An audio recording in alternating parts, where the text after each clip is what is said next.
don't need 20 friends. You just need 3 motherfuckers and you can take over a country. Okay, that's what we're confused as Americans. We think we need all these motherfuckers. You give me 3 bad motherfuckers and you're finished. You understand me? You're fucking finished because we got each other. And you know, listen, man. Look alive. Yes, sir. Mondo Matters, we back in the building. Welcome back, good people. Welcome back. We in here. How you feel? We in here like your wife at a Usher's Oh, man. Las Vegas residency. Oh, man. Front row. So we're just going to start. I feel great. I feel fantastic, man. I feel good. Hopefully the listeners feel good. Welcome back to the show. Those of you who braved the last episode's audio little fiasco, first we want to apologize. We sorry. But you're the homies. Y'all family. Y'all understand that sometimes, you know, network errors occur. No. Happens. But goddamn it, don't we sound so goddamn good right now? Clean Bean, mean Gene. But yeah, we back for another episode, man, and hope you enjoyed last week's episode. This week on Doc, we are watching the movie How Stella Got Her Groove Back. Now, I know what y'all might be thinking out there. Oh, man. Bruh, didn't y'all just do a movie with a big-ass age gap between the female character and the male character? And the answer is yes. Yeah. You're absolutely right. Yeah. But But this ain't that. and that ain't this? God damn it, that's why you're my bro. Okay. You see where I'm at with it. Okay. All right. Today we're talking about the culture of finding love abroad.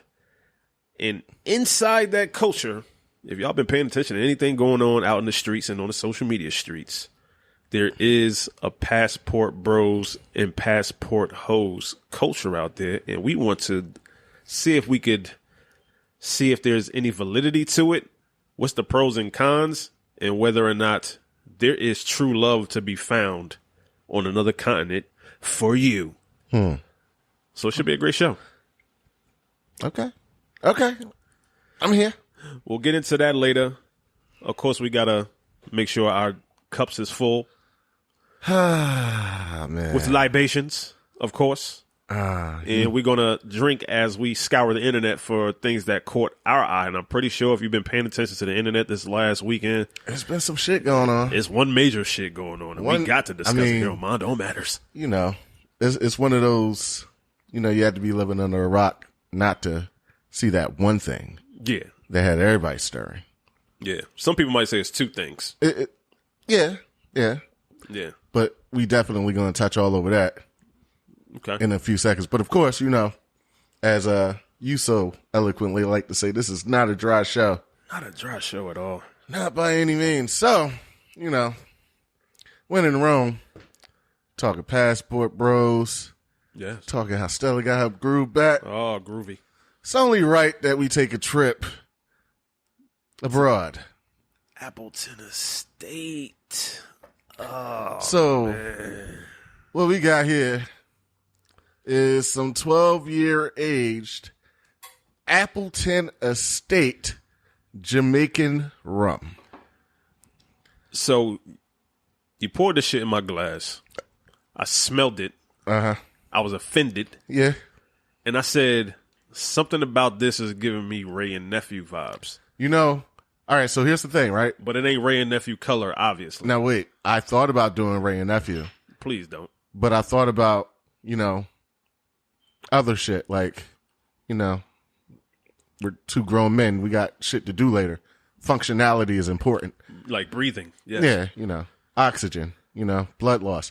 So I went with this, which seemed to be the calmer of the two. Okay.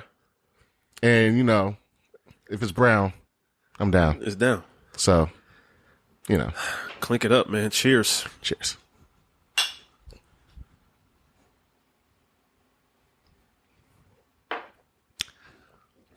Whew.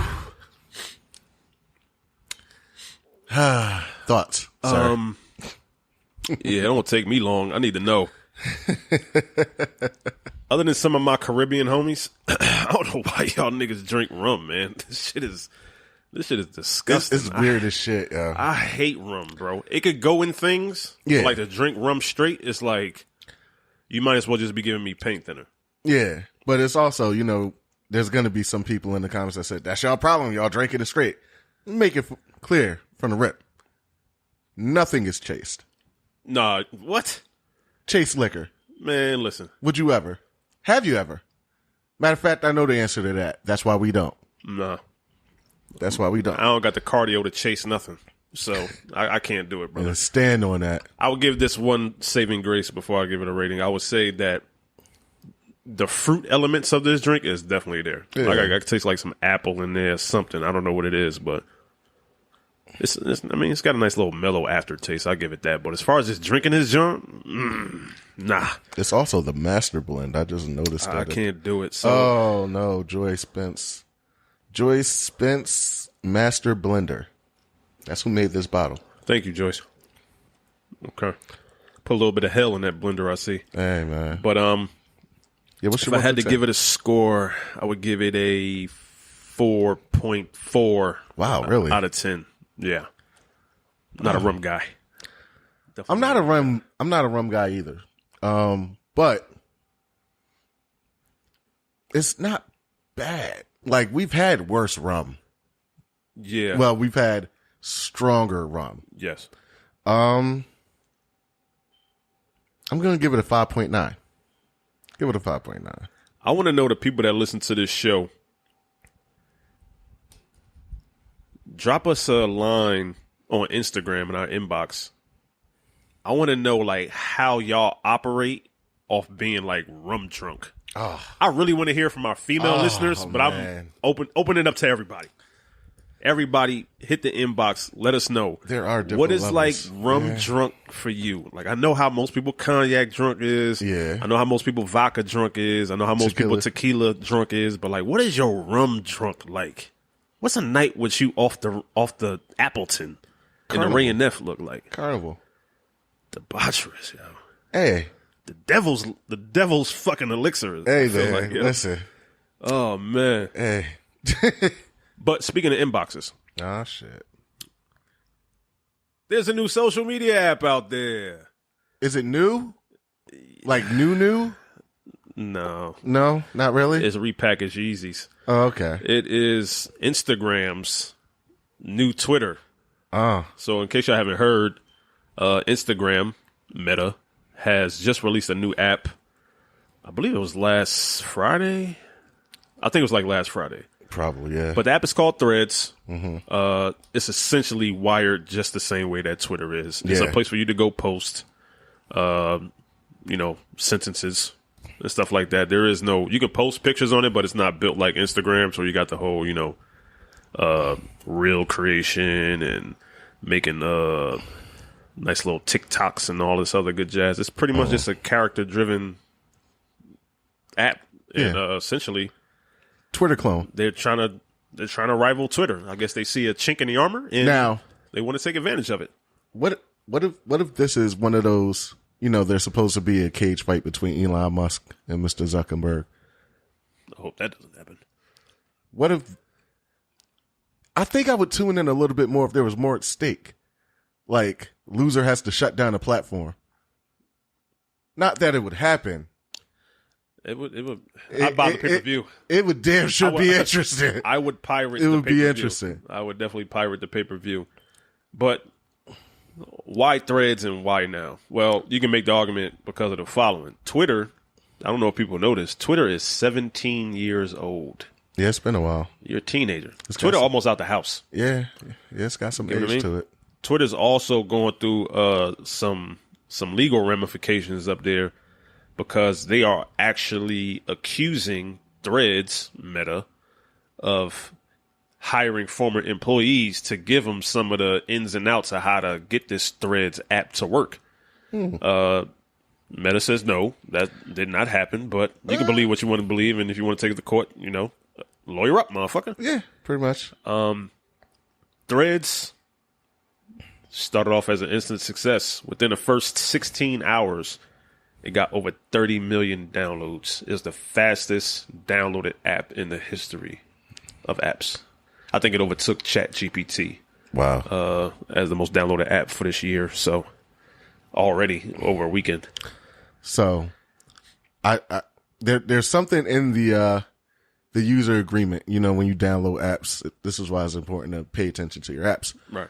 There's something in there that says, it gives the normal licensing and user agreement and everything else.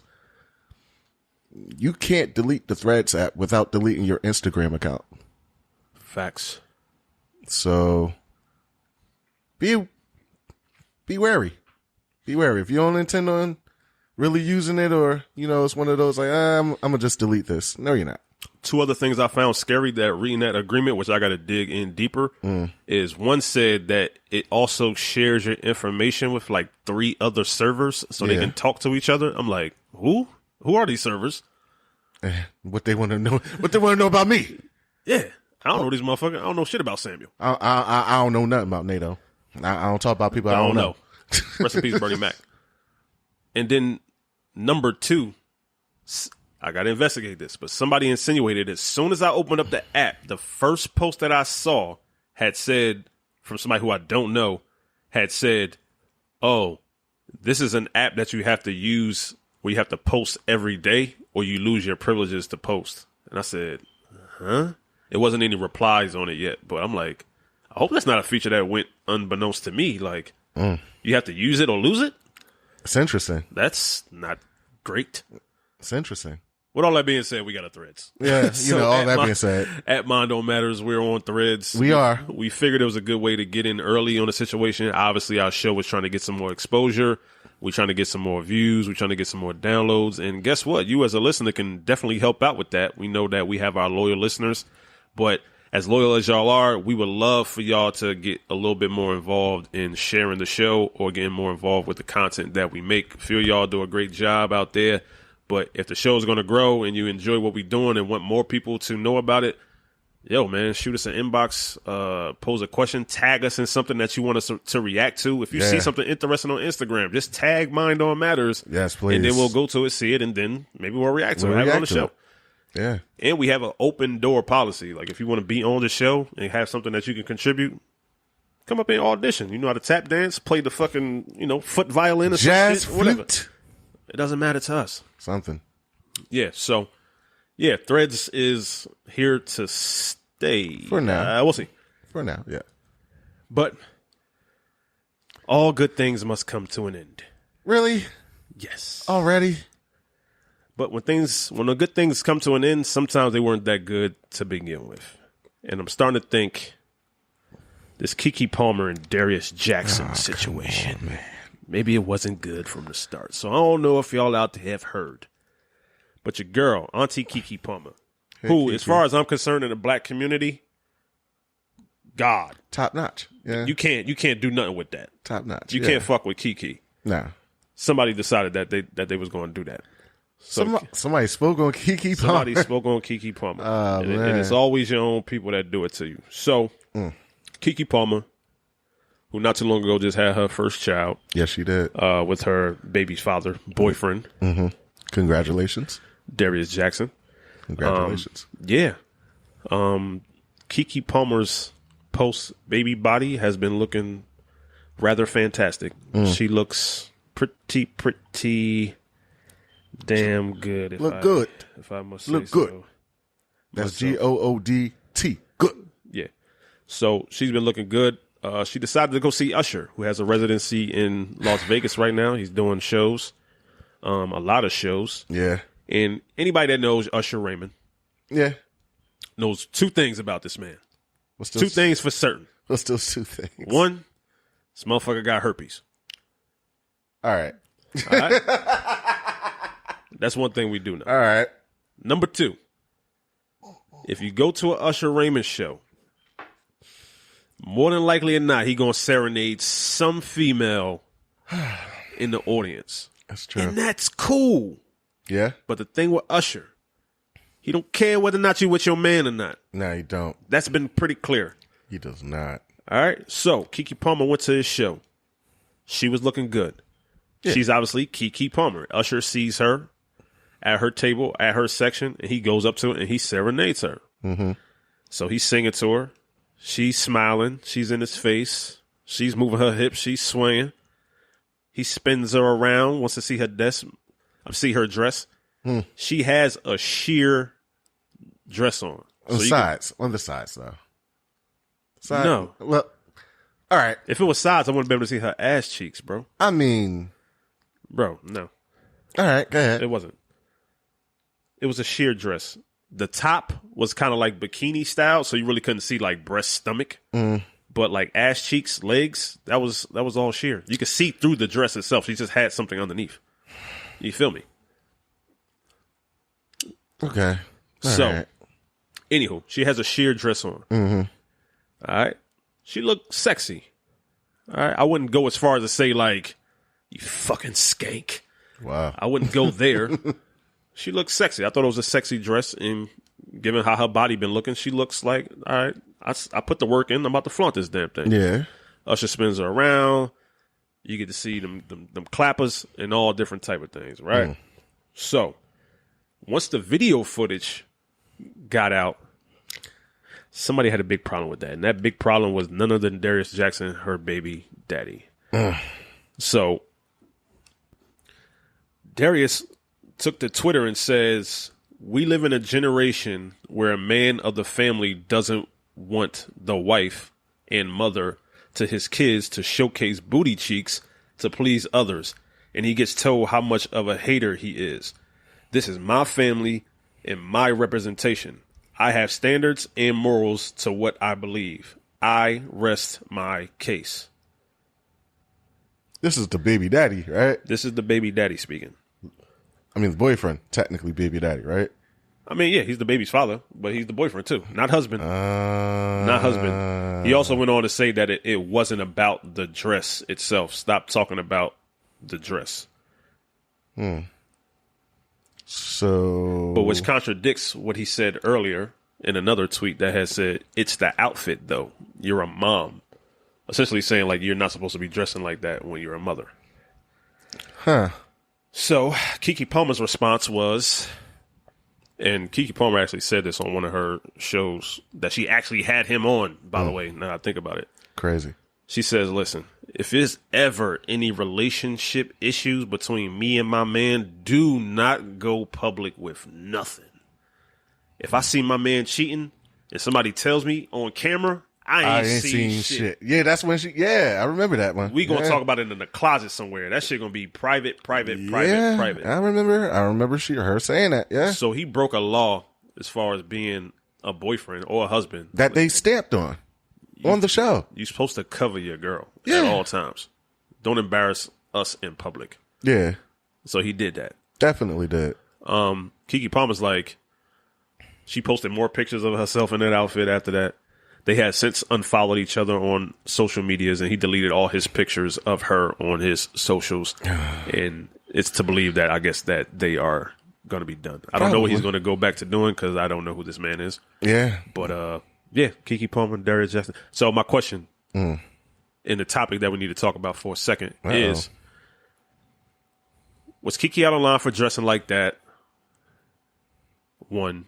2, how should we expect our significant others to conduct themselves when they are in seductively suggestive settings?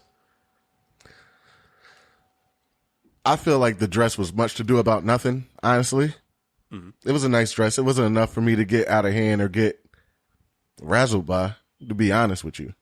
I mean, Keke, without the dress or anything else, is just a beautiful woman, period. So I guess it comes down to, if you feel some sort of way about having a beautiful woman be a beautiful woman when she's not around you, maybe that's something you should question on your own. Just one. But to answer your initial question, no, I didn't have a problem with the dress. It was much to do about nothing. How should you conduct yourself in sensual situations, though? All right. I'm having a fight with myself. The logical part of me is saying, you're at a concert of an artist who is known to do this. Yeah, for sure. And I fight with myself because it's like, what reaction would I want her to have? Do I want her to scowl? Nah. Like, do I want her to be like, no, never mind. While he's singing, do I want it to look awkward? No. Do I feel like... Hold on, though. Hold on. There's a famous clip of Usher serenading Beyonce. Yes. At the award show, and she's just sitting in a chair like a hostage. And she looked very, very uncomfortable. I swear to God, she did not look lower than that man's nose. She did not look too comfortable. No, she did not. It looked like blink twice if you need help. So you're saying that definitely ain't the way to handle it? No. I feel like if my partner is in that position, did Keke grab anything? No. Did she bite anything? Did she lick anything? No. Was she just generally happy with the presence of this person singing to her? Yeah. Is this man not a professional and legendary singer? Can I copy said action? No. No, I can't. So I feel like there's a certain way you handle certain things. This would not be one of the ways I would handle it. I wouldn't trip about my girl getting serenaded by Usher at a concert. No, I'm not tripping off of that. Now, if my girl went to 7-Eleven and Greg the cashier, it's just something about the way he pours her coffee. First of all, what the fuck is you doing in 7-Eleven? Hey, man. Let me get a hot dog while you're there, though. Exactly. Like, if it's something like that, then it's like there are other times in which I can understand that being a trigger, but when you break it down to it, I'm mad because my beautiful baby mother, lady, girlfriend, whatever, went to a concert looking fantastic and got serenaded by a man who gets paid to sing at a concert that they paid to go to or an event. No. Yo, I would say, while I wouldn't be like 100% comfortable with seeing the video of it, when Babe came home, I'll be on some shit like, you had a good time? Oh, yeah. You good? Oh. You look like you enjoyed yourself. Yeah, you look like you was a little hot under the collar over there. All right, I will say that. All right, so we're cutting it out. But I wouldn't make it a big deal. I'm not going to make it a big deal, but I am going to fuck with you about it. Hell yeah, I'm going to fuck with you about it. I'm going to be like, oh, you was over here smiling, you was over here cheesing. I saw the molars in the back. Here's the thing. Here's the lines that it shouldn't cross, right? I would have a problem if, say, like, okay, Usher Raymond serenaded my girl, serenaded my wife. Yeah. And he did Confessions right there with her. Some shit. I don't fucking know. You only got that one song, bro. You can't go back after that. Like, you ain't finna be serenading my girl all night. After that, now we got a problem. But other than that, I'm squared away. Man. The same rules apply. The same how we talked about Aisha Curry last week. Yeah. Conduct yourself in public in a way that won't embarrass us and won't embarrass me specifically. I understand right? that. I don't feel like Keke did anything that would embarrass your relationship. Not even going to mention the fact that y'all not even married. But that's neither here nor there. All right? But don't conduct yourself in a way that is going to embarrass me or make people think like, damn, son, that's your girl. I don't think nobody said that other than you. You the main person online that had highlighted what the fuck happened in that concert. And then and it wasn't even nothing that really was a big deal and shit like that. The other side of that real quick was there's a way to conduct yourself if you're going to do it that way. Yeah. And like every bit on me reading it and me seeing it, every bit jumped out. It was like, yeah, this is insecure shit. Like it wasn't like there's a certain it was steaming in insecurity. Yeah, it was a certain tone that was taken. There was a certain, oh, you're a mother. Like, yo, can we get past this whole thing of mothers being mothers and having to dress like they nuns? Like, there's a line. There's a line. Yeah. Now, my question would be, if they did, stay together or whatever the case may be, you saw her leave the house in that, and you were fine. Or maybe he didn't though. Maybe he didn't, because they could have been on opposite coasts or whatever like that. Okay. Here's my only issue with this. He can't make that argument because he has posted pictures that he's taken himself and video himself of her shaking her ass on your own page. So what the fuck is you mad at? What the hell we seeing from somebody else's camera when you posted this shit from your own camera? Your damn self. You want to know what did it? He saw a Boondocks episode before he posted. Don't let her take your bitch. Don't let Usher take your bitch, Tom. This motherfucker Usher is a savage, bro. And that Boondocks episode was actually based on a true story. Yep. That actually happened in real life. With Usher? Yeah, Usher. He went out to a restaurant and pretty much stole some dude's wife. And took some, wow. Whatever like that.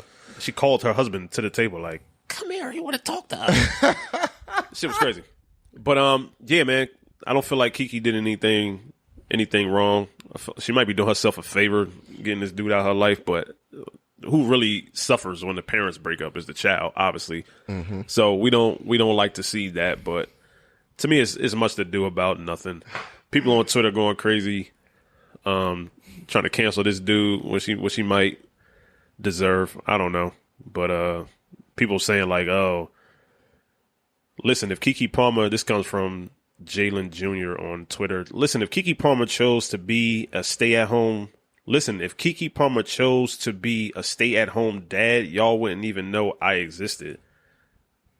Love that dress, baby. Look at that ass. That's all that matters. Have fun.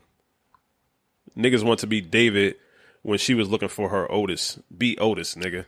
I mean, he ain't wrong, man. You gotta like kind of know when to play your part in things and know that, yo, your girl is Keke Palmer and you are you. Shut up. Be quiet. Shut up. But he broke the major thing that he broke was the fact that you went public with that. That's a private conversation between you and your significant other. Y'all probably could have worked that shit out, but the fact that you took it to like, okay, let's put a magnifying glass on this. Come on, son. You gotten too far, Screwface. And you caused more embarrassment to your family than her dancing with Usher or Usher Serenader or whatever caused. Let me wrap up on this, though. I challenge anybody out there to go look up some old footage of Janet Jackson's Red Velvet tour. Oh, Lord. And the legendary lap dances that she gives to audience members at that tour, on that tour. So that is kind of a contrast to this situation. It is. Do you feel like if you was at a Janet Jackson concert and Janet Jackson with the unbuttoned collared shirt points to you in the audience and gives you that come hither motion, bring his ass up on stage right here in the red shirt. Bring him up here now. Shit. And she strapped your ass down to that little torture rack and then proceeded to give your ass a fucking 7-minute seductive lap dance with kisses on the neck involved.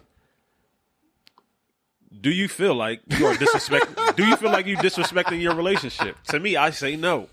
It's Janet Jackson. What the fuck do you want me to do? Exactly. Can't strap a brother down to the pleasure plate, sing all my favorite songs, whisper all of these sweet nothings. God. Like, no. There's no violation at all. I didn't think so. All of the, it's going to be the same reversal of things. You're going to get home. You look like you had a good time. Man, listen. This night will live forever in my memories, in my body. There's certain parts I will never watch again. If you're a dude, imagine like having a lap dance at a strip club go viral and your girl like on some shit like, this motherfucker ain't representing us, right? It's like, come on, son. Come on now. We've had enough of these, strip club trips or bachelor parties or here and there. Like, how many times you been in a strip club? Oh, don't post it. Yeah, whatever. Like, come on, yo. We're not going to sit here and do that. So speaking of weak-ass men, as we transition into our main topic of today's episode, as we dissect the movie How Stella Got Her Groove Back, starring Angela Bassett and Taye Diggs. And Danny Glover. Sorry, what? Danny Glover was in the film. He just got cut the fuck out. What was his role? He was at the resort. He was making comments like as she was in the pool. And I kind of felt like, I think they said like once they got to the cutting room floor, it's just like none of his scenes like popped up. And he still got paid though, but he's just like, he didn't make it. I would have paid to see that. Yeah. Not gonna lie. So Yeah, that's a first. Oh, Did man. you know? I have another Did You Know? Oh, you got another one. All right. The movie was based on a book by Terry McMillan, who y'all might know from Waiting to Exhale, famous author, fantastic writer. She actually wrote this movie about her own life, her own situation. Terry McMillan went down to Jamaica and found herself a young Jamaican sprite. Young strapping man. Got married and brought his ass back to the States. I think it was a 20-year age gap at the time. Huh. Yeah. Their marriage lasted all about 6 years. Okay. They broke up. They got divorced. Came out he was gay. Openly admitted to it. Started his own show about how to come out the closet. Damn. Traumatized the hell out of her. They didn't speak Jesus for a long Christ. time. They want to reconnecting via Oprah Winfrey. They had like a sit down interview or something like that. Kind of aired out their grievances and moved past things. But yeah, Damn. Terry McMillan was Stella in this movie. How to come out to your wife. Rule 1, stop having sex. Yeah. That's fucked up. I guess he just needed a ride. Hey, yeah. What the fuck? He just needed a ride to get to America, man. A lot of times that happens in this, passport and international dating culture. Yeah. And that's kind of where we're taking the conversation for today. We're talking about international romance. We're talking about passport bros. We're talking about passport hoes. We're talking about sex tourism. Yeah. We're talking about all the things that involve you hopping on a flight because you feel like you need to broaden your horizons for whatever reasons. And let's be honest, it's kind of like dating has taken us into the stratosphere at this point. Yeah. Especially like being in your 30s, 30 pluses. Like, yeah, you kind of get to the point where it's like, ain't nothing out here. One of us looking like elsewhere. Like, I wonder what Alaska got popping. And that's kind of why I started off with the whole idea of these weak ass men, because the idea of the passport bros, it stems from this notion that American women are difficult. They're expensive. They're non-submissive. There's a lack of this family first element to them that, some of their elders feel like, men feel like their elders had. So a lot of guys will look at mom or look at grandma and be like, man, that's how I want my fucking girl to be. Or that's how I want my wife to be. And like, there's very few women out here like grandma. That's true. And maybe like your mom, depending on how her age is. Like, times have changed, and sometimes you got to update your expectations on what the pool is like. Not saying that they aren't out here, but the 2023 woman moves a lot differently than a 1963 woman. Absolutely. You got to come to grips with that. So as a response, men have hopped on flights to countries that are thought to have women who embody those values a little bit more submissive, less expensive, really put the family first. One could go as far as to say, like, men out here grooming these chicks. Like, I want you to be like this. Make sure you stay at home, cook clean, have my shit ready, massage daddy feet, and then have sex whenever I need you to. And I don't want to hear no back talk. But they're thought to be more feminine in other countries as well.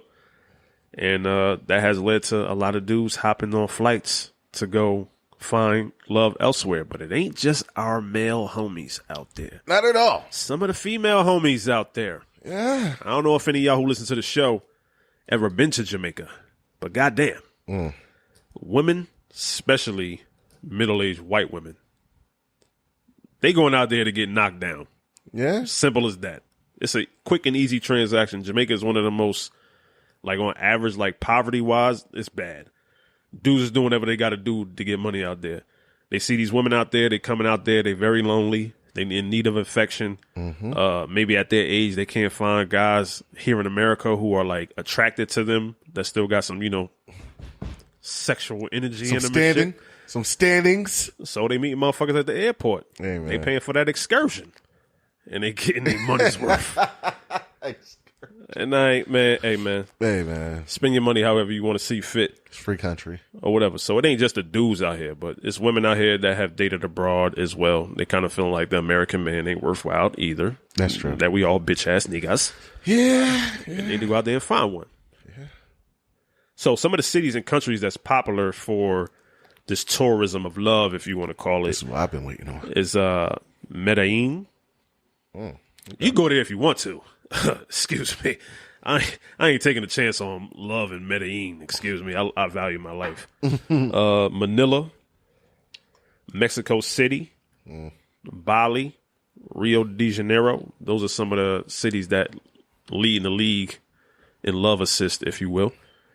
And let me tell you my understanding of it from as close a proximity as I've been to it. Okay. I've never hopped on a flight looking for love one single day in my life. But I've been friends with a nigga that my homie, who shall remain nameless, has a wife here in America, but also has what he thinks is a wife in Thailand. What he thinks. Not sure. He think that's his wife. Okay. But anytime he talk about his wife, he always going over there to drop a bag off. I'm like, what kind of wife is that? Does she cook and clean for you or some shit like that? I ain't even in town for that long. I'm like, well, what the fuck are you doing? Like, I don't know. I went over there. I loved her. She loved me, and just like, we've been in love ever since. And I was like, yeah, I want to be with you forever. She's like, I want to be with you forever too. So we just like, fuck it, we married. You my wife, and I'm your husband. It's currency exchange with a bonus. Yeah. That's crazy. And I'm like, yo, you think, how long you gonna keep up? She's like, y'all, I'll never leave her. I'm like, nigga, you leave her every time you go to the airport. What the fuck? You don't put her in the baggage claim.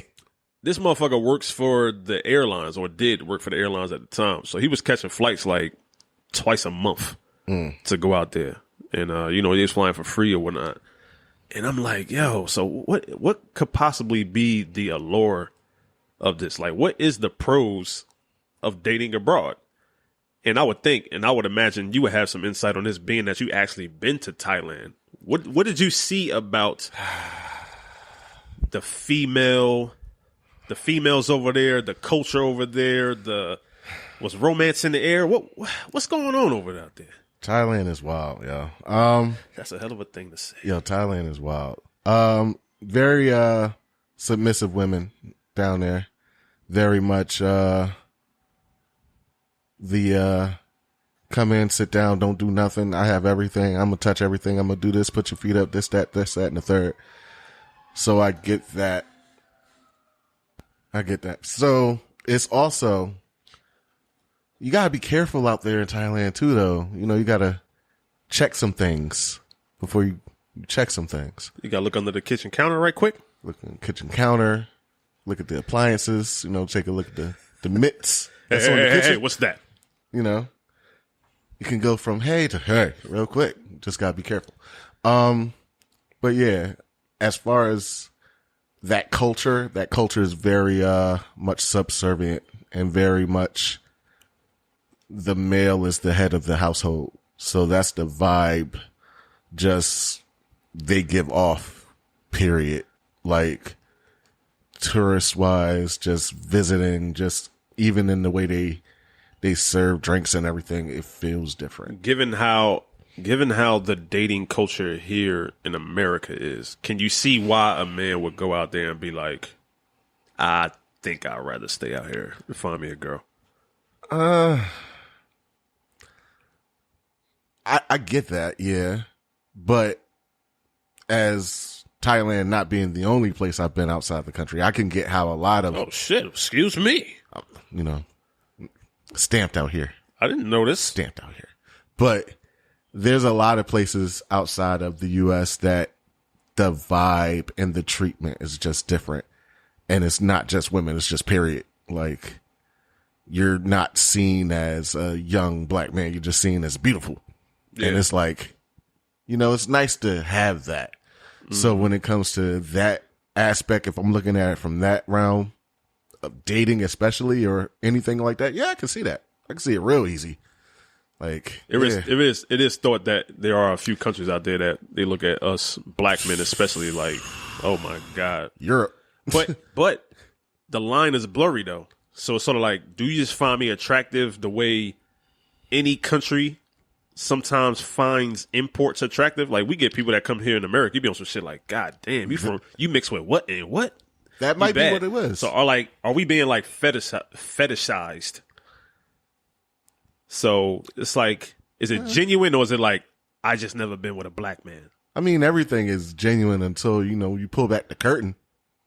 Everything looks good until you find out, the additives and preservatives in it. Mm. So it's all a matter of the way you interpret certain things and the way you want to take certain things. I would rather be fetishized than be ostracized. Do you feel like that's what happened here in America? I feel like every time you turn around, you could just add ain't shit and fill in the blank in the front, and you can pick exactly where you want to fall at. Yeah.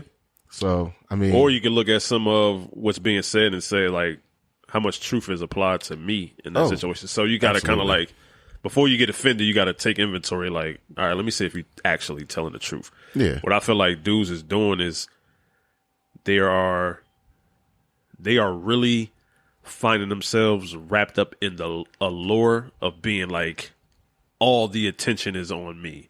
And when I'm back home, there's an idea that even if I'm the best possible male prospect in any given relationship, the most I could do is, good job, kid. Appreciate it. It's a thankless job. You get what I mean? That's the idea of here in America. Like, yo, I take care of the house. I provide for my family. I love my woman. And when it's all said and done, when it's time to get credit for the assignment, it's like, you did what you were supposed to do. Thanks. Appreciate it. And you know what? It's absolute truth. But on the other end of that spectrum, it's absolutely right to receive that. Like, you did exactly what you were supposed to do. Yeah. Because we can look at it the other way, like you said in the beginning when we started. Men want women to do this, do that, do this, do that, do this, do that. Then when they do this, do that, do this, do that, do this, do that. That's what you're supposed to do anyway. So you can't expect extra credit for an assignment that was due and the criteria was met in the first place. You don't have to expect it.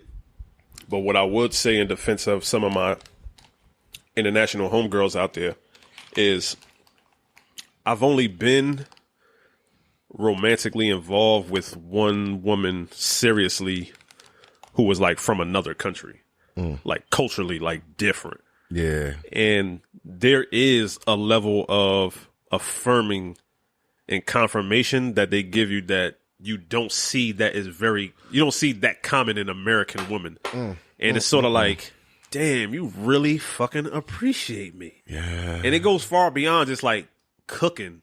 It's like, yo, this, whatever it is, this back rub, this fucking cooking, this, let me clean your clothes or let me tidy this thing up or take this little thing off your plate. It's all done on like, yo, I really get pleasure for doing this for you.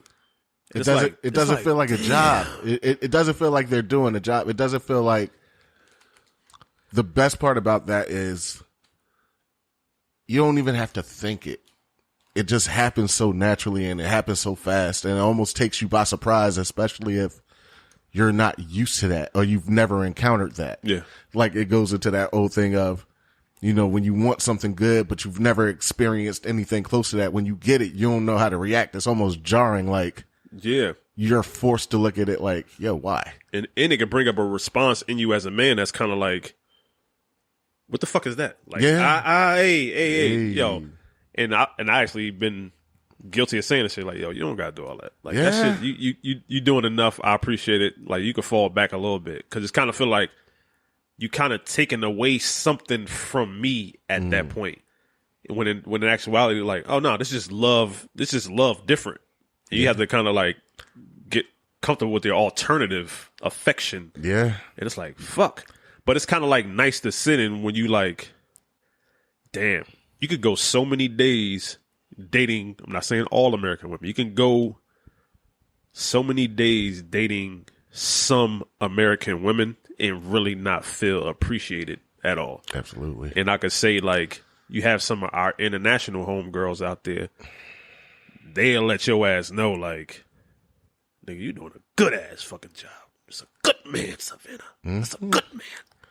So, like, yeah, I can see how somebody would go to a Thailand or go to a Medellin or go to a Brazil, South America, Mexico, and be, like, enamored with this whole lifestyle idea that, yo, I can go and step into all the masculine energy that I've been waiting to step into, because I felt like the emasculation of men here in America is almost like agenda based. And there's like this stripping away of like all the weaknesses of men. Now, in defense of women, we got a lot of dudes out here that be acting like bitch ass motherfuckers. So I really feel like what's really going on online and what's really going on out here in these dating streets is there is a very, very strict net of filtering that's going out between real men and imposters. Ooh. And you can make the argument, okay, some of our females out here aren't going about it the right way. True. But I would say, given every single thing, especially women of color, that we put them through in the 70s, in the 80s, in the 90s, in the 2000s, whatever monster of women that you feel is out there, we help create it.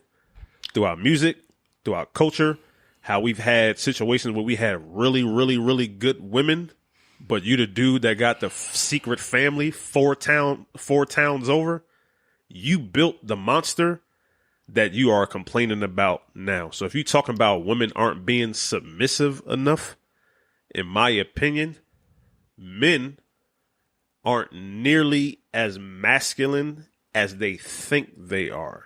So what do you expect her to do? That's just my opinion.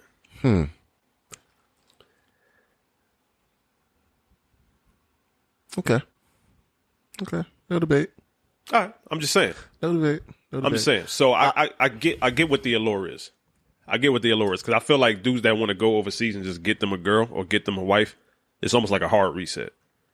You know what? I'm wiping the whole data bank clear of every single flaw I got, every single bad mistake I made, every single bad breakup I had, every spoiled opportunity. And I'm going to go find me a woman that is looking for a man like me. Mm-hmm.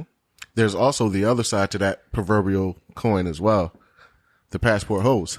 Yes, there is. The ones that are just, we've experienced or we've ran into the typical, I would say, lesser version of quote unquote, I'm going to go find me a white man, or I'm going to get this type of man and I'm going to do this and I'm going to do that. Yeah. So, they're both sides of the same coin. And as you said, one created the other. We both created each other at the end of the day. Like, women are tired of these weak ass men. Men are tired of these strong butch motherfuckers out here too. So, what's the solution? What are we doing? Like, you know me. I've always said, what's good for the goose is good for the gander. I'm not going to sit here and promote one thing and sit here and bastify another. So it's like, okay, fair is fair. Fuck it. Let's all get in the pool then. Let's do it. Yeah. I just hope we don't get to a point where we just all giving up on each other. You know what I mean? And shit. I mean, another pro to dating abroad is like, yo, you are expanding your horizons.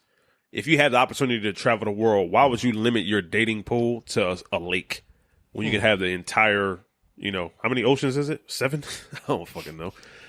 You can have all the oceans. Indian Ocean, Pacific Ocean, all that shit. All of them. All of them. All of them. I mean, why not date somebody in Greece? Why not go to London? Why not go to Cairo? Why not go to Tokyo? You might find the love of your life over there. As somebody that's traveled a lot, I would also say you don't necessarily have to go to these places to date, find love, or anything else. Sometimes it's just about expanding your view on what you perceive your reality to be. Like, a lot of times we get caught up, like you said, when you see something day in and day out, you have a natural assumption this is what it is. But what if it's not? Like, what if, like you said, expanding your horizons? Yeah. You're dating in a petri dish. Yeah. So change the dish. You don't know nothing outside of your zip code. Exactly. Like, there's other shit outside of Essex County. There's other shit outside of Jersey. There's other shit outside the tri-state area. I know this to be a fact. You want to talk about dating outside and abroad. When you go down south, that energy is completely different as well. Different. Yeah. When you go out to the fresh coast, completely different. Yeah. So maybe it's just about, Change the scenery. Take a trip. Hop on a flight. Not too far. You gotta go too far. We're going too far, though. Can another pro be the currency exchange factor? Oh, man. Like, let's keep it a beam, man. The way the inflation is set up, the way President Joe Biden's set up right now, everything is fucking expensive, including dating, including courting, including relationships, including marriage. Could an argument be made as cheaper to keep her out there overseas? Man, because my dollar goes about 13 over there. Listen, I looked at the exchange rate from U.S. to Panama. Yeah. Man, listen, I actually gave it some serious... I'm a king. Gave it some serious fucking thought. Like, yo, man, listen, man, you talk about making the dollar stretch. Go out there, you be like, yo, I'm out here living this life. You Birdman?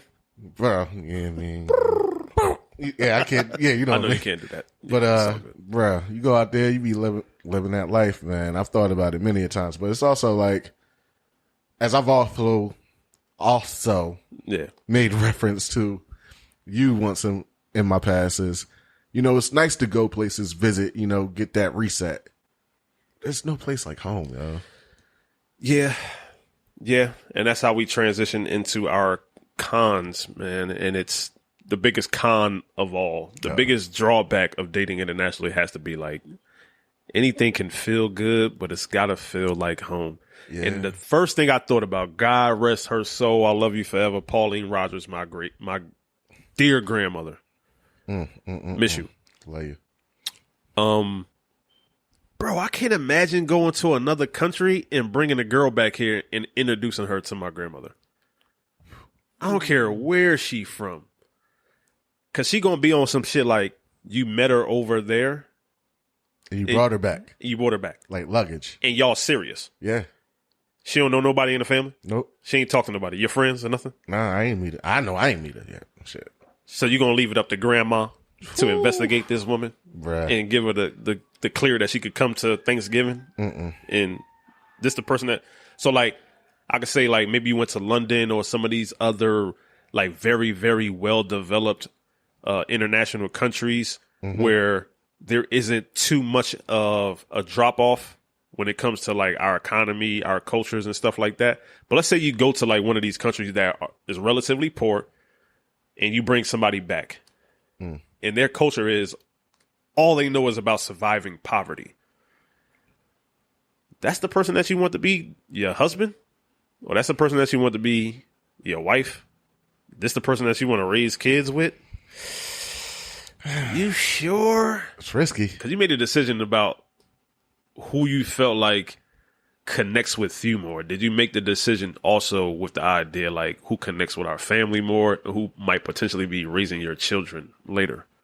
Yeah, that's a tough one, bro. That's a hard pill. I could not see myself like get into like that marriage stage with certain women from certain countries. Like where? For example. Damn. Yep. Can't say that shit. You a piece of... Come on now. We're not going to do that. Piece of hot shit. What we not going to do. I'm not bagging a chick from Colombia not at all. and then bringing her back here to marry her. It's not happening. Why? What happens if it goes wrong? You want the Medellin cartel up? Everybody ain't with the Medellin cartel, bro. Yes, they is. No, I watch Narcos. Everybody is not affiliated. Everybody is. All right, who else? You gonna tell me you ain't gonna fuck with nobody from Mexico because you don't want to end up with like what? What you bringing to Thanksgiving? What do you mean? What you cooking on Thanksgiving? Street corn? Hey yo, there are other dishes. Yeah, just don't work at Thanksgiving. There are other dishes. She done bought some F to fucking Thanksgiving. I don't want to eat that shit. Listen, everybody at their job has had a potluck. and everybody at their job has had somebody that was from somewhere that you didn't know, and they bought some shit, All right, and it was excellent. Let's keep it funky, bro. We black men, right? And one day, I'm 3 weeks away from anticipating my beautiful son. Yes, sir. That's coming. Maybe one day you'll have a child. Who knows? Who knows? Save that for another episode. Yes, we will. But, bro, when I raise a child, I just a little bit. I'm sorry, what? Want to look over and see a black mom. Because there's going to be certain shit that's going to come out of my mouth. And I'm going to want the confirmation from my baby mother or wife. And if your ass is from Cambodia, you wouldn't be able to fucking relate with what the fuck I'm saying. Why you telling him to be careful when the police come around? The police, all they do is protect us. They don't do that here. You don't even got police in Cambodia. So what the hell? How the hell would you know? The fact you say there's no police in Cambodia is all right. You ever seen the Cambodia PD? No. Yeah. For all I know, they got fucking frogs doing the goddamn policing over there. I don't fucking know. Come on, yo. I hear what you're saying though. You know, you want to keep the lineage and you want to keep the roots strong. I get that, and I understand that. So I won't argue with you on that. Every other ethnicity does it. I feel exactly the same way, believe it or not. Okay. So I get you on that. All right. What other cons we got? Get your ass set up if you want to, motherfucker. So, I mean, everything's all well and good, man. I'm about to go over to Brazil. I'm about to go, oh my God, I'm about to go to the beach. And you on the beach, in every single direction that you turn is a baddie. It's a 10. It's a 9. It's a 10. It's a 9. Sounds it's a 8. lot like DR. DR or some shit like that. DR. And you get a WhatsApp or some shit like that. It's like, oh, you want to meet up tonight? Hell yeah, I want to meet up tonight. Where you want to meet up at? Meet me at such and such. Yo, good luck. WhatsApp brother. out the country? Yeah. Them threads is crazy. Bro. Them WhatsApp group chats. That's like being the only person out somewhere and everybody has Android and you have Apple. It's like, oh. The con is, the shit's dangerous, bro. So if you meet a chick in Brazil and you don't know your way around, there's nothing wrong with it. It should be like, yo, meet me at this bar. We'll have a date or some shit like that and go back to my place. Come on, son. It's gonna be 4 masked men in that hotel room. They like, you know what time it is in whatever language. About to harvest your organs. Yeah, it's a dangerous thing. Okay, all right. The only pushback I will give you on that is dating in the U.S. is dangerous as well. It's not as dangerous because you can kind of protect yourself with your common sense. You can protect yourself. Common sense and geographical knowledge. Yeah. Okay. Somebody be like, "Yo, I'm dating this chick." They be like, "All right, you want to go out?" Yeah, I want to go out. All right, pick me up at Seth Boynton. I'll be like, "Can I meet you somewhere else?" Yeah. Nah. You want to come back to my crib? No. Nah. I don't want to come back to your crib. Well, where you stay? Like 245 Georgia GKV. Like, oh yeah? Nah, yeah, I don't know. Nah, I don't know about all that. Okay. Towels? Nah, I don't know.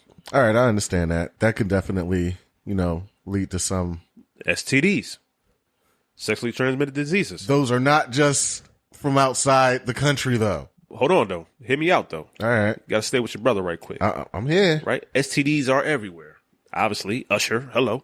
He traveled the world. Hey, yo. So check it. Here in Jersey, right? I'm pretty sure you have a certain risk level. Yeah. But New Jersey isn't high in sex tourism. Yeah. There are people that fly to certain countries just to fuck. That's true. So wherever there are hot spots of sex tourism, you're probably going to run into somebody who's having a lot of sex with people from other countries. Therefore, the spread of whatever STDs is going to be way larger in certain places. In fact, I think I got the data right here. Pull the data up. I think I got the data right here. Get the stats. Get them. So, even in this study right here done by PubMed, which is a .gov website, if that means anything to you, it says the risk of HIV infection increases in circumstances where condoms aren't readily available in the host country and or are of poor quality. So regarding actual condom use, a study found that only 34% of sex tourists from Switzerland consistently use condoms while abroad. 28% of men in STD clinics in Melbourne, Australia reported consistent condom use in sexual relations only 28% of men in an STD clinic in Melbourne, Australia reported consistent condom use in sexual relations while traveling to Asia. And STDs were identified in 73% of the men examined. That is a fucking high-ass clip, bro. Guess where I'm not going? Asia? Anywhere. I'm not going anywhere near there. Well, Let's see. There you go. All right. you ain't going there for that. Yeah. All right. Yeah. All right. Of course, we're not going there for that. But to my point, that kind of flows into another con, right? You're going out of the country. And, there's the debate about, dating is easier. The women are more cultured, more, Feminine and everything else. The men, they appreciate their women more and everything else. more in shape. Yeah. So are we going down the path of really looking for love, or is it just the path of less resistance and ease of use?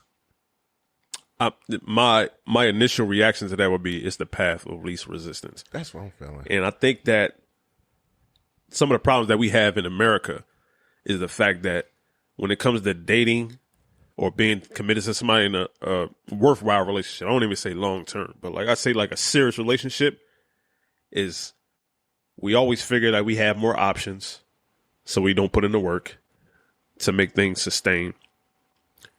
And we don't have a level of appreciation for what we got, because there's always this allure that there is more out there. There's somebody out there that fits better for me. Yeah. Because you check 8 boxes, but you're missing number 9 and 10. And it's probably somebody out there that's going to check all 10. So I think with the tourism romance thing, I kind of feel like we have this idea that there is a blanket culture out there where if I just get to that country, I'm definitely going to find somebody that checks all my boxes for a romantic partner. And my rebuttal to that is like, how foolish can you be? They're not going to provide you with every single thing that you want, no matter where you go. So it's like, let's not even talk about the fact that there's probably going to be a language barrier somewhere there. Things are going to get lost in translation. Most definitely. So how can we even communicate effectively? We'll have to learn each other in a way that normally, if you dated somebody locally, is already understood. Yeah. It's already ingrained in our culture. So it's already set up for you to succeed in, like, you know what, I already know that is taboo, or that is off limits, that I should not be doing that, and that is against the norm. Over there, it'd be on some shit like, oh, you have a problem with me talking to other women? We do this shit all the time here in fucking France. It's like, yeah, but I don't like when you be touching them. It's like, this is how we talk over here. It's like, yeah, we don't do that shit back in Baltimore, dog. I'm gonna need you to stop doing that. Well, I don't know if this shit gonna work then. Exactly. You know what I mean? I read a story of a female from Chicago, and she went to she went to France. She went to France and she met a dude she was dating. And she was like, this motherfucker was perfect. His ass was like attractive. We got along well. We had certain similar interests or whatever like that. But we went out on a date one time. And she said that the bar that he took her to had a stripper pole in there. And his ass hopped up on a stripper pole and started dancing and bust a full fucking split on a stripper pole. Oh. And she was kind of like, I went in Rome, let me kind of go with it. So she started to dance or some shit like that. But then the motherfucker saw her dance and then got competitive. Like, I bet I could dance better than you. At the end of the night, she was like, yeah, that was fun, but that wasn't like very, like, you know, manly, masculine. Like, I didn't like that. He's like, what's the big deal? She was like, I don't think you understand what I'm trying to say. And as they relationship they got to know each other more, she realized that he was kind of like more open with his sexuality. Like, he wouldn't have a problem saying like, oh, that man is beautiful or that man is attractive or some shit. She's like, can you please stop saying that? and they wind up breaking up because of that shit. Like, it's like little cultural differences like that you don't necessarily think of, even though they could check all the other boxes. It could be the thing that's like, nah. And that's a thing. But the least resistance thing is like, you would look at it as less resistance, but you're ignoring the fact that all relationships take work. Yeah. And just because your shits in here in America didn't work doesn't mean that they're going to be easier somewhere else. So here's something else, right? I feel like a lot of this has to do with somebody that knows somebody, that uncle knows somebody whose cousin's baby father, something. Cousin something. Ray. Yeah. They got somebody from somewhere and they went over there, you know, for dinner and saw how it went. It was like, this is absolutely amazing. Like, you don't argue. No, we don't really argue or nothing like that. And it's always the grass is greener on the other side principle. It looked good. It looked good. It looked enticing. It looks like a dream. But all dreams ain't the same. No. And it's not a point A to point B situation. So you might find somebody that, you know, is everything you want. And there's no limitations and it's just different. But there's also something you're probably going to have to give up in the process. It's never just life has yet to show me everything operates where you get what you want and you give nothing up. It's an even exchange. It has never, ever doesn't quite work like that.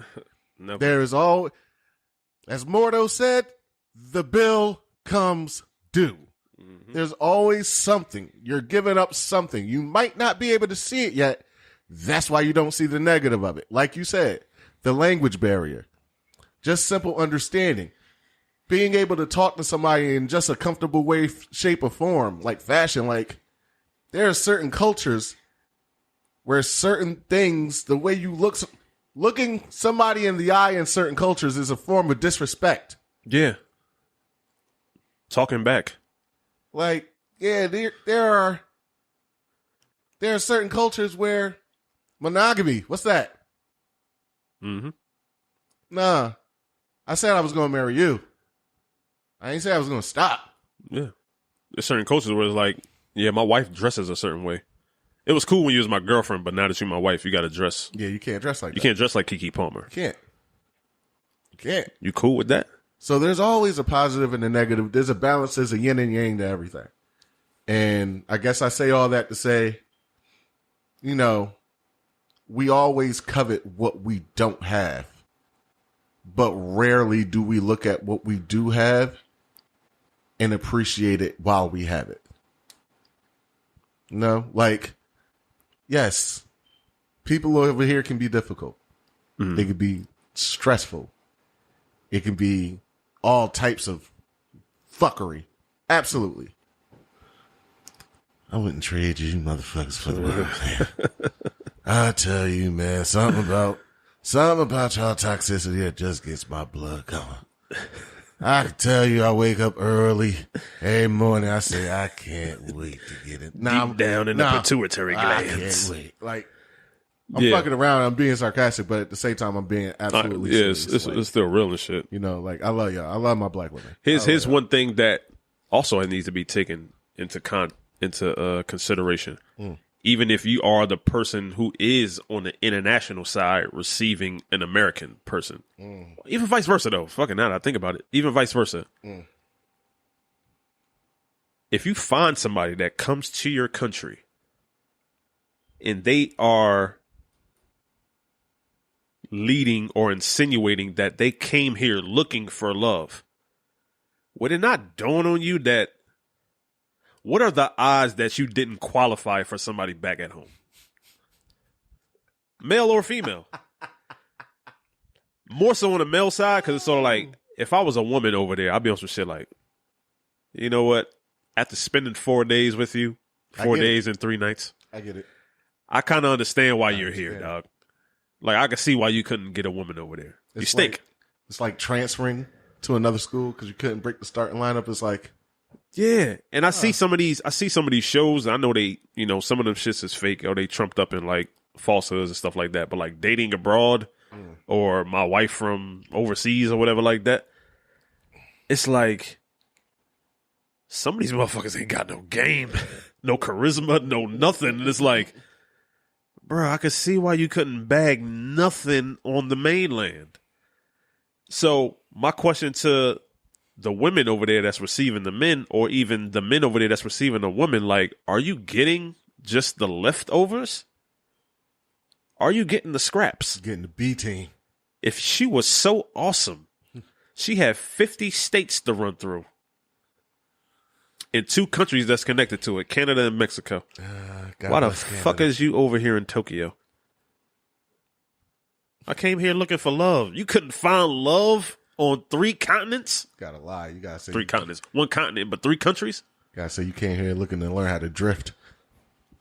That's fucked up. All right. Yeah, but Fast and Furious! I get what you're trying to say. Yeah, but yeah, it's like, are you getting the leftovers though? Are you really like getting the leftovers? Sometimes here in America, we get people that come here from other countries. I've never once heard like, oh, I came to America looking for love. And it was like a genuine like, I couldn't find anybody in Germany, so I came over here to find me an American man. It's like, what? Yeah, it always feels like whenever somebody comes over here looking for love, there's an attachment with that. Just an automatic. There's an attachment with it. Citizenship, motherfucker. That's what it's attached with. You want to stay. Yeah. Trying to get rid of that work visa. Oh. So would you look at passport bros and the green card effect as the same thing? You're going somewhere to find somebody, or you're bringing somebody over because they need something. No, I'll say it's different in the fact that, like, I think passport pros are really looking for love. And I think people that's looking for a green card is looking for freedom and liberation and opportunity. So it's less like, once I get here, I either got an extra strategy to get the fuck out of here, away from your ass, and find me a real American man or American woman, or I'm putting myself in a situation where it's like, okay, I'll stay with you, but I ain't really trying to raise your family. And even if I am, it's sort of like, you know, I mean, I'm going to find me a Javier or Tony on the side or some shit. Javier? Yeah. Javier. Okay. He understands me. What do you want from me? But yeah. So I feel like, yeah, the two ain't related, but I can't say that I would prescribe to it myself if I was a single man. But I could see the temptation to. I could see the temptation to. And when I say that, I see the temptation, what I'm saying is, passport bros, fuck all that. I ain't with all that. But what I'm saying is, extending your dating pool, expanding your dating pool to include other countries, other cultures, I would say, why not? If you got the money, do you? I don't care. But as far as like, I can't say that I've seen it work out in a worthwhile way. Long-term, serious relationship. I met her in Vietnam. I brought her back here, and this has been my wife for 35 years. I just can't say I've seen many examples of that. I'm pretty sure they're out there, but I'm pretty sure the success rate ain't that goddamn high. But yeah, if I was a young man and I was dating, I would definitely travel the world and definitely try the dating scene in different places. Why? Because I'm getting information and data about myself and all available options out there. I remember I took a trip many, many years ago. Met a young woman from England. Almost brought her back. Almost put her in the luggage. It was on a cruise. My dear friend J Optics here was with me. Oh, shit, yeah. Almost brought her back home. But yeah, opening up your... I'm so glad you didn't. Yeah. I'm so glad you didn't. Oh, fuck you too then. Y'all can still be together. Nah. Right now. Nah, it wasn't going to work. Y'all can still be together. And it's like, oh, how'd y'all two meet? We met each other on hip hop night on a cruise in this hot ass fucking club around the corner from the comedy club. God, that shit was fucking hot and horrible. You know what I'm saying? God. And, you know, we just hit it off and shit. Oh my God. Yo. It's been a while since we had a story time, That was a weak and there sauce. will come a time where that story will come up. And, you know, as we talk about these times and moments and expanding your dating pool and everything, Yes. there are times where you have to look back and be like, you know what? I should have reeled the net in just a little bit. Because I just, you know, when you cast your net, when you go fishing, you aim for a specific area in which you see fish biting, and you try to aim in the general direction. That is different than casting your net out and just like, fuck it, land where you will land. Like, yo, where was my support system?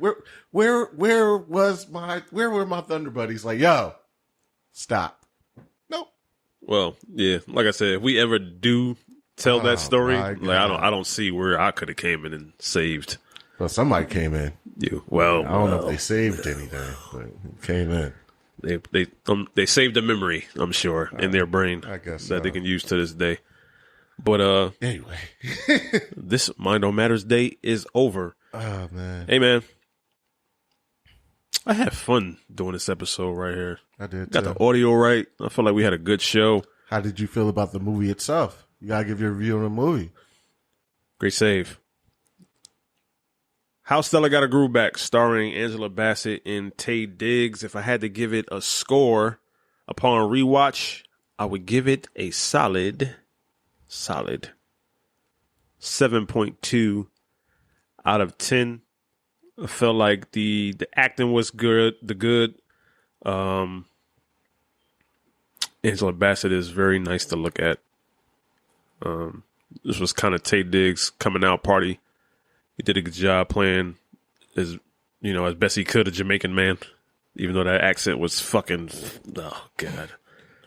It left a lot to be desired. And them goddamn sandals he was wearing in the movie. Who the hell? You know what? I can't even criticize the sandals because he was wearing the sandals in whatever attire that he was wearing because whoever the costume designer was said that was okay. And I just happen to know that the costume designer for this movie, I believe, was Ruth Carter, who is legendary in the industry and also has done both Black Panther movies. So I'm not going to disrespect her at all. She is a beautiful Black woman. I've never seen I've never seen an athletic dress sandal ever in my life. He also had a ankle bracelet on. Made of but shells. he brought the fucking sandals back to America too. He did. He had them on. Oh my God. I would give it a 7.2. There was some lessons to be learned in this about the fact that like that whole in love feeling, that shit wears off and you got to deal with real life every once in a while and have real conversations at the dinner table. Such a pessimist, man. Stop. What you talking about? You gotta love, man. Bro, You gotta love all I aspects love of it. love. I'm just saying, in love is temporary. And sometimes you got to get to like some hardcore conversations. I mean, the hardcore conversations they had when they were there. Where? When they were in Jamaica, they had them. When she No, they first didn't. met him, the age. That was the main thing. No, the age. it was uncomfortable then. It didn't rear its ugly head until they came back home and started meeting family. Well, no, he made it uncomfortable where he surprised her. That is all right. So you gave it a 7.2, correct? Yeah. I'm giving it a 6. Okay. But it wasn't the fact that it was a bad movie. It was a good movie. I appreciate it. It was fine. There are just certain elements in this movie that I know now that I look back on it when you first saw it, it's like, yeah, it really didn't feel like, this was such a big thing. Mind you, when we saw this movie, we were probably in our 20s. That's what I'm saying. Yeah. But now looking at it, closer to that other age of Stella's beautiful age of 40, I wish I would date somebody and get a surprise meeting with parents. Are you fucking kidding me? Yeah. What? Mom was mad. That's happening today? Nah, yo. That's wild. Nah. You give it a 6. Nah, we can't do that, yo. We can't do that. Shout out to her best friend, though. Whoopi in this movie was phenomenal, yo. Delilah. Yes, that was her name in the movie, Delilah. Yeah, but that's why I kind of felt like I'll give it a 7. Because my feelings about the movie is kind of at a 6, but I'm looking at, the job that Angela Bassett did, the job that Taye Diggs did, job that Whoopi Goldberg did.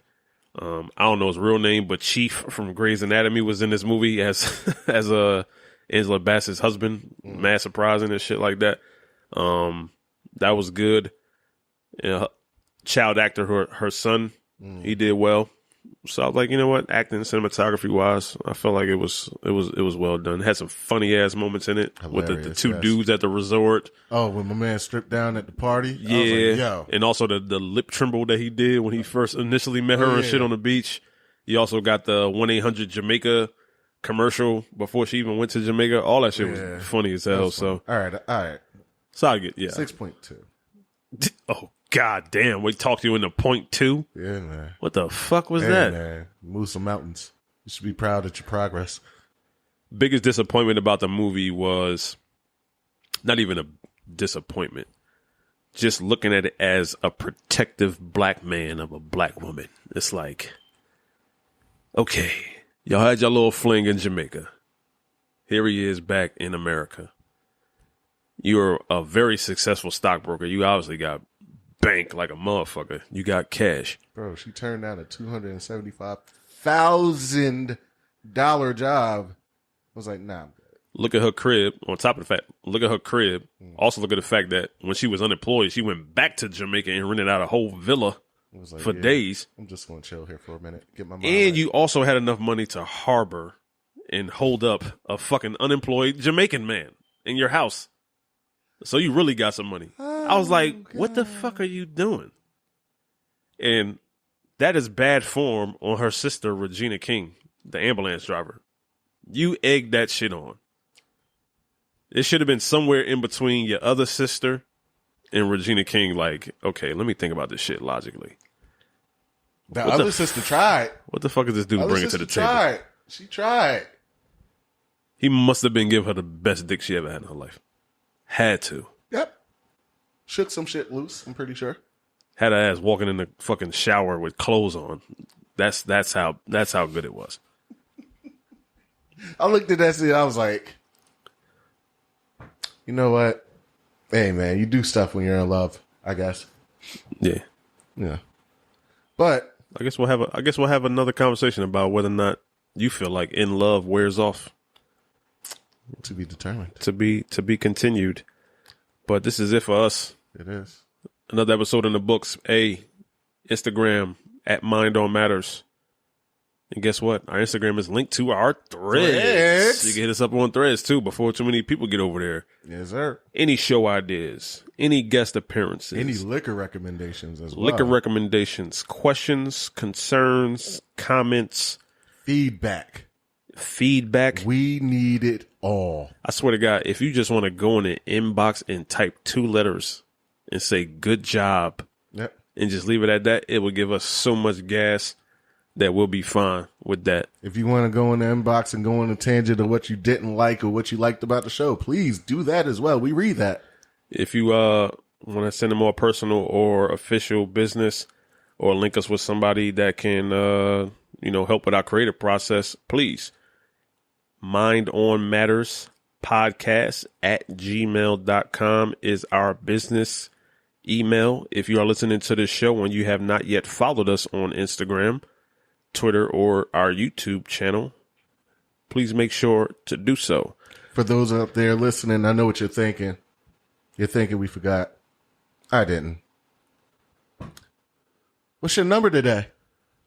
Damn, we did get into how Stella got her groove back. I guess my groove always been back, so I kind of forgot. Oh, so I would say I'm right back up to where I need to be. I'm at a 9.4. All right, I like that. I'm at a 9.4. All right, I'm going on vacation next week, so I'm gonna be fucking good. Fantastic. It's good for you. I'm gonna be at a 10 next week. I'm you. trying to tell you. I'm happy for you. What are you at? I'm at a solid 8.3 probably. You know, finally got some overtime at this place I call employment and shit. I like it. About goddamn time. I was about to start selling. No, never mind. That's neither here nor there. But no, I'm happy. I'm last week was rough. We back at it like a crack addict. So that's what it is. I'm looking for the first person to listen to this show that's want to give us a recommendation for the next TV show or movie that we should review on the show and have a deep conversation about.